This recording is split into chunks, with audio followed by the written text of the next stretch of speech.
It's Magic 102.1, the People's Station. I'm in here, and I had to practice this. Congressman Sylvester Turner is in the studio with us today. Man. How has the transition from mayor to now congressman, state rep for the people, how's that transition been? You know, so far so good. I Yeah. mean, you know, most people still say mayor, and some of my colleagues in Congress, they say Congressman Mayor. Okay. You know, so Okay. But it's been good. It's been busy. Yeah. It's been chaotic. Yes. You name it, we've experienced it from one end to the next in All right. 3.5 weeks. Right. So I'm going to just jump right into it. So what has this, I'm using the word chaos very lightly. What has it caused and what's your attack on the attack? You know, I knew things were going to be different. Yes. I knew the president was coming in to be disruptive. Yes. I just didn't know how crazy things were going to be. And they have exceeded my expectations, even with the president. Mm-hmm. In 3.5 weeks, he has issued 47 executive orders. Mm-hmm. Now, contrast that with Joe Biden. In 4 years, Joe Biden issued 77. Right. In 4 years. Right. In 3 weeks, this president has already issued 47. And can they be laws, or are these things that have to go into action as soon as he does it, or is this just a shock and awe campaign where he's just trying to overwhelm you all with so much stuff? And you can't keep your eyes on, I'm gonna just throw this out there, but I'm really trying to work on this That's here. the game plan. Yeah. By executive order, by the mere signature on a piece of paper, mm-hmm. he's putting all of these things out there, even when. Mm-hmm. A lot of these things can't be fully implemented without congressional approval. Anything dealing with revenue, for example, requires congressional approval. Okay. It is Congress and the United States House of Representatives that has the power of the purse. Mm-hmm. Not the Senate, not the White House. But he's signing executive orders, essentially challenging the system to respond. Right. If you don't challenge, okay, I get away with it. If you challenge, okay, maybe we can go up to the Supreme Court, and they'll reverse what has been in place. Right. So it's to overwhelm. It's to put so much out there in such a short period of time, you can't keep up with it. Yeah. If you're the everyday American trying to take care of your living expenses, pay your bills, take care of your children, you can't keep up with these things that are coming out every single day. And I can't even, there's so many things that happen, sir. I can't ask you one question. I'm going to go with the obvious. First of all, I don't understand the Elon Musk thing here and how legal this is. First of all, this guy, I don't know if he has dual citizenship or what, but I didn't even think something like what he's doing now is possible, where you got children now running these things for Elon Musk and his Doge thing. How is this even happening? Unprecedented. All of it. And that's why for many of these measures that have already been challenged in court, the judges, and I'm talking about conservative judges appointed by Ronald Reagan or even Trump himself, have put a halt on several of these measures. Mm-hmm. Birthright citizenship, the courts have said hold. All of these things pertaining to shutting down grants, loans, federal assistance, they've either had to reverse, or the courts have said hold on that. Mm-hmm. The things dealing with U.S. aid, foreign assistance, food, right. The courts have said hold on that. So really what's happening now, the courts have stepped in and saying, you are abusing the law. You don't have that authority, so hold on that. Mm-hmm. And I think that's the game plan. Either you challenge him and it goes to the courts, and then he's hoping some of these measures will go up to the United States Supreme Court, which is favorably disposed to him. Yes. Or if you don't challenge, I win. Mm-hmm. And then I'm going to be so disruptive and create so much chaos and confusion that some of these changes, you may reverse them, but the effects will already be in place. Wow. Because there are thousands of federal employees that have either lost their jobs or don't know if they will have their job. Right. Anybody who's holding a position where diversity, equity, and inclusion is a part of your job title or it's what you do, he's placed you on hold. Congressman, also my other big, what has me on high alert daily is the Project 2025 and those actors who are now active participants. They're part of his government. He said he Which didn't he know said, right. He said Yes, he sir. didn't know anything about it. Yes, sir. Yes, sir. Lying. Which we all knew. I don't know how we knew, and other people. Anyway, Look, so yeah, it's all about ignoring what is the truth and telling you what you want to hear. And that's what he said to the American people. He knew he was not being truthful, but he told people what would help their comfort level. 2020, 25, I don't know anything about that. But now when you look at it, they're implementing 2025. Step by step. Yes. And they're moving very quickly. It is totally unprecedented. yeah. Totally unprecedented. So let me ask you this: what is their overall goal? You think when you're looking at everything, what is he trying to shape America into being? I think he's trying to dismantle our whole system of governance. What would be the reason behind that? There are some people who don't believe in government. There are some people who believe that if government has been used to keep checks and balances on me, Right. and I get in position of power, I'm gonna get rid of it. I'm getting rid of it. Wow. And if there are people in government who are inclined to look at what I'm doing, hold me accountable on what I have done or what I'm trying to do, and it's impacting me when I get in power, get out of here. So there are some people who really don't believe in a democratic system. Right.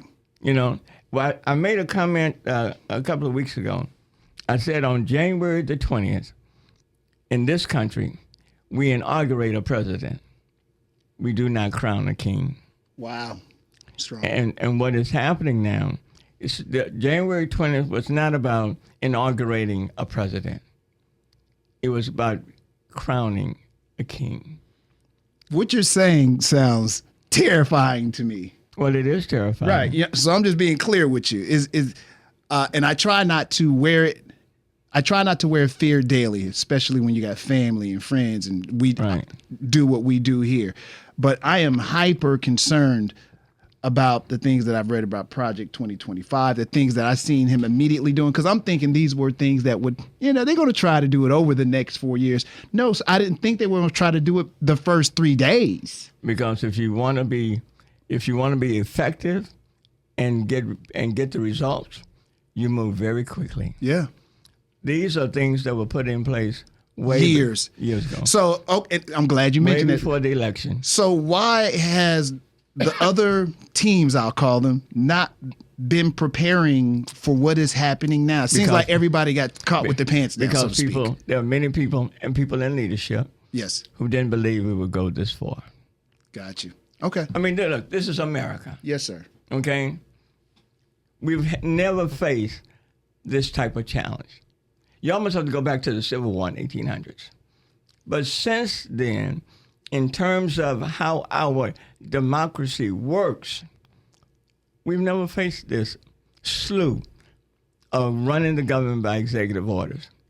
We've never faced a situation, well, I don't care whether you're a Democrat or Republican, matters not. Right. But Congress, the Senate, the House, will at least provide some checks and balances. But when you control all three areas of the government, the White House, the Senate, the House, if those who hold the majority lay down and don't challenge, then what do you have? And there are some who I've talked to, Republicans, for example, who don't necessarily like what they see, but they're scared to speak out. In what's happening. And so if you don't step up, then you become complicit. Okay, and this would be my last thing on it.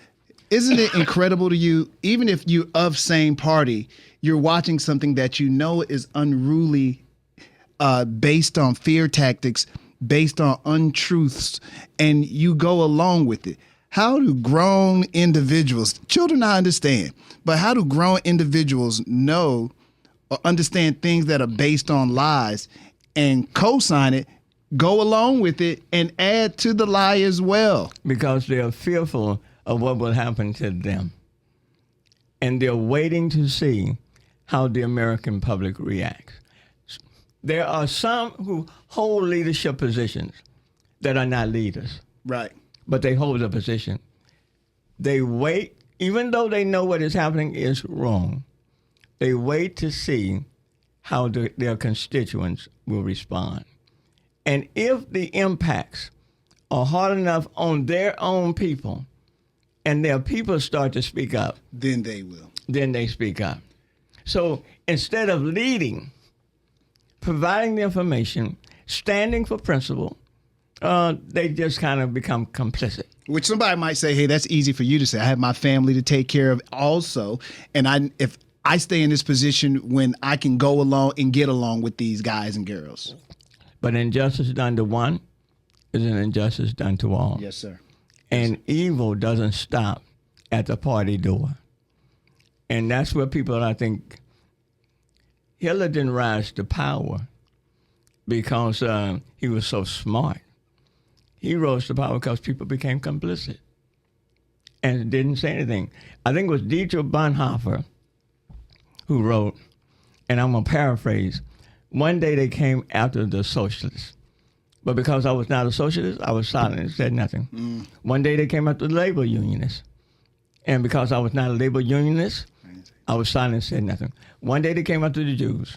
And because I was a Jew, I was not a Jew, I was silent and said nothing. And then one morning, they came after me. And I found myself all alone. So the point is, yes, we can be of the same party. And again, I don't give you a Democrat or Republican. If Trump was a Democrat doing what he's doing, and it was impacting everyday Americans, as an American, Got to. I have an obligation to stand up, even if it may cost me my job. But I'd rather be on the right side of history than to be complicit on the wrong side and watch the destruction occur. Yes, sir. So you got to decide who you are and why you're there and who do you love more. You know, so as dogmatic as it appears, and it is. Yes, sir. I go back to D.C. still hopeful because it was Martin Luther King who said, the moment you start to die, it's the moment you become silent on things that matter. So you just have to stand up. You got to speak truth to power.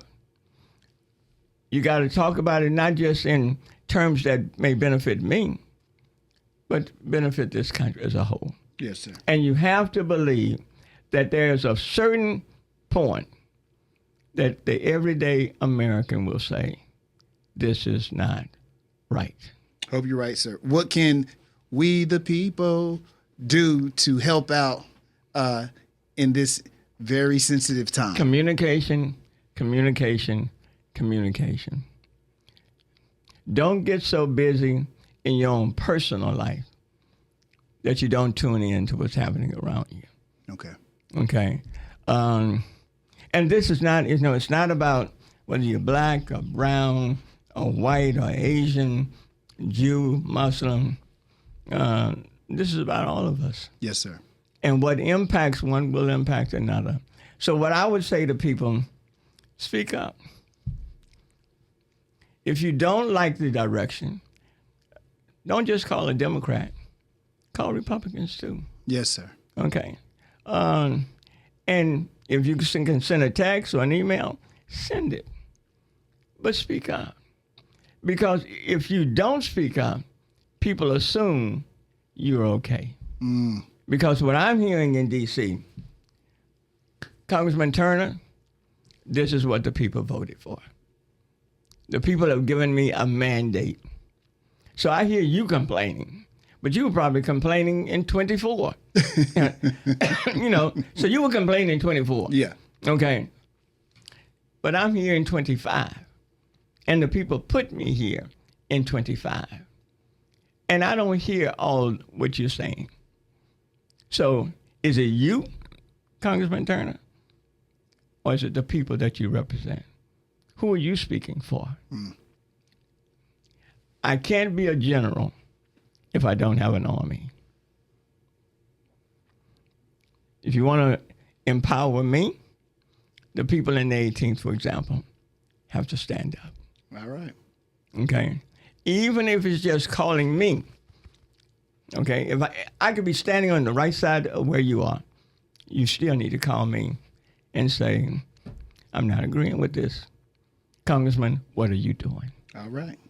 And then I can convey that to the people in D.C. Speaking of a call, you will be doing a call where the people can actually, it's a town hall that you're doing. Talk about the town hall that you're doing. Because I think this is going to be this is not going to be the regular town hall. It's a telephone town hall on Tuesday, this coming Tuesday, 6 p.m.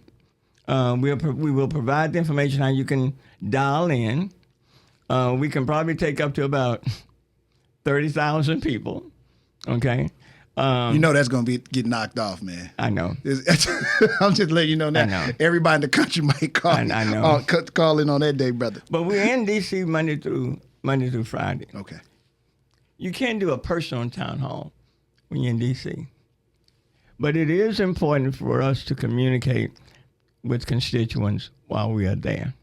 So the town hall, people from Houston, I'll be in D.C. at the Capitol with people with me, and we'll communicate with folks. We'll let them know what we're dealing with and to hear people's concerns. Is there a number now that you got that they can chime in with? Do you have the number? And we'll give that to them.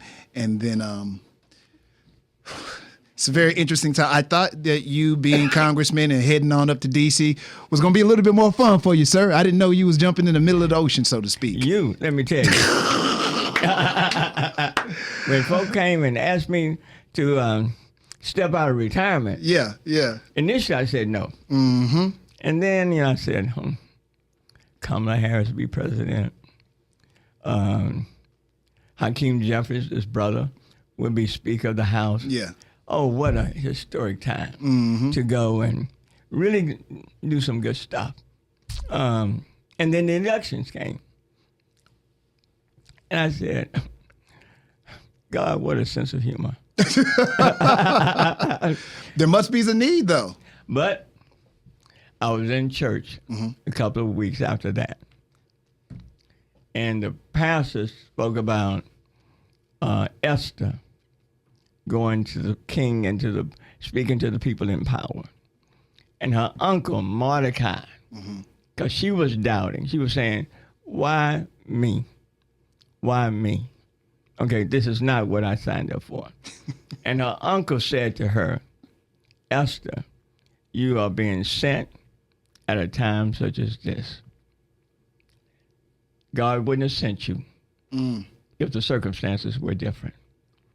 But knowing your ability and how he could use you, God sent you for a time such as this. All right. And I thought about that. And I said, okay, God. You understood the mission. And we all have a mission. Congressman Sylvester Turner, I salute you. I appreciate you continuing on the mission. We all thought it was going to be a little different for you. Unfortunately, I think that the right man at the right time is in the right place. And I'm hopeful that there will be others with you that can, be ready to do some serious battle, because it looks like there's going to be some battles ahead. But I appreciate you, and wish you all the luck in the world, because, as you know, we're going to need it. Yeah. Yes, sir. I appreciate it. Thank you, brother. I appreciate you. Thanks for having me. Yes, sir.